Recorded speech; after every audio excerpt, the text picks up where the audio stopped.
Pour nous, la Ligue des droits de l'homme, il ne s'agit pas de commémorer la loi du 9 décembre 1905. Il s'agit d'un combat politique.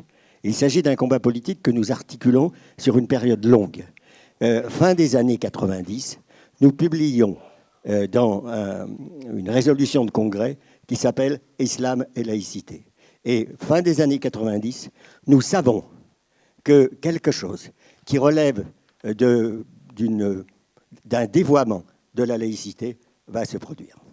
Et ce dévoiement, il va être parfaitement explicité par le rapport Baroin de 2003, le rapport Baroin qui, d'ailleurs, oppose laïcité et droits de l'homme. Je crois que si on veut comprendre ce qui s'est passé dans les 20 dernières années, il faut peut-être tout simplement d'abord rappeler les 2 articles de principe de la loi de 1905 pour montrer que déjà très tôt, quelque part, ils ne furent pas respectés.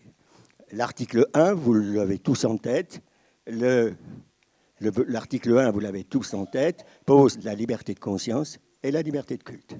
L'article 1 pose la limite de la liberté de conscience et de la liberté de culte dans l'ordre public.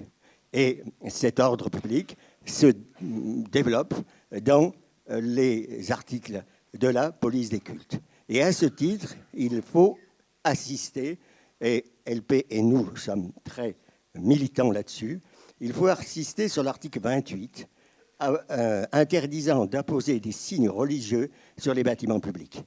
Nous sommes en combat juridique contre les municipalités qui multiplient les crèches de nativité et qui le multiplient par provocation.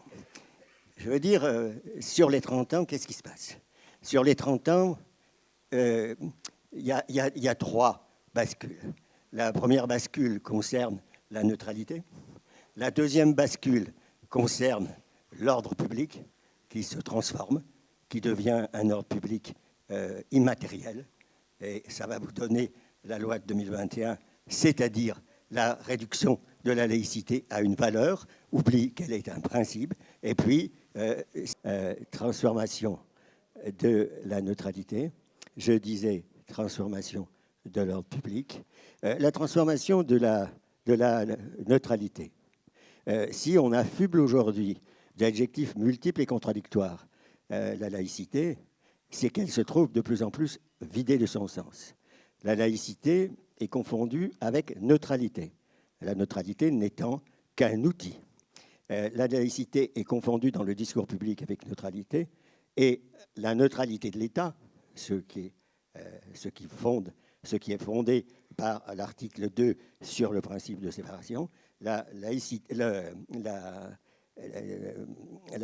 neutralité de l'État devient une neutralisation de l'ensemble de la société. Et cette neutralisation de l'ensemble de la société, cette tentative de neutraliser l'ensemble de la société, c'est ce qui atteint nos compatriotes de religion ou supposait-elle musulmane. D'affaires médiatico-politiques en affaires de tenue vestimentaire, ça fait les 20 ans que nous venons de vivre. Une loi de liberté finit par être vécue comme une menace pour certains et certaines de nos concitoyens. On constate depuis un peu plus d'une vingtaine d'années, et j'aime bien cette formule, une hypertrophie de la neutralité et qui va avec une atrophie de la séparation. L'hypertrophie de la neutralité a d'abord concerné l'école, puisque pour des causes multiples et respectables, a été étendue aux personnes privées, que sont les élèves, l'obligation de neutralité.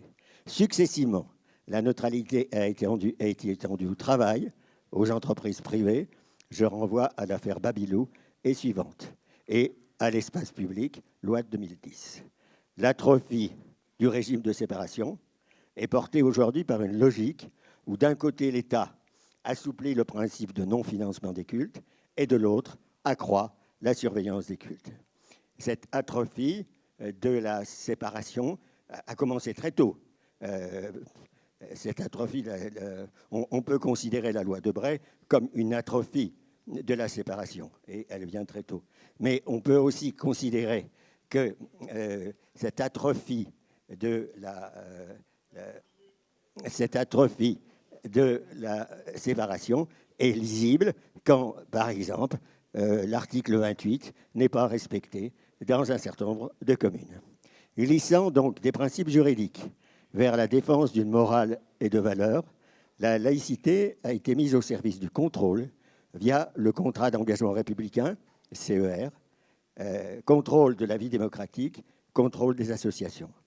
La laïcité tente à devenir une orthodoxie, voire une orthopraxie, c'est-à-dire que quelque part, la laïcité veut gérer la corporalité. À quoi s'ajouterait, proposition de la loi sur la laïcité dans le sport, la prétention à y interdire l'expression de la liberté religieuse des sportifs et sportives, prétention qui serait constitutive d'un ordre public du sport. Pour la LDH, il faut défendre la loi de 1905 comme loi de liberté, et il faut aussi voir le rapport récent du défenseur des droits sur les discriminations dans le domaine religieux. Il faut aussi défendre, à côté d'une politique publique de la laïcité, une politique publique des discriminations. Et en particulier aussi à l'école, si nous voulons avoir donné un sens, il nous faut passer par là. Merci.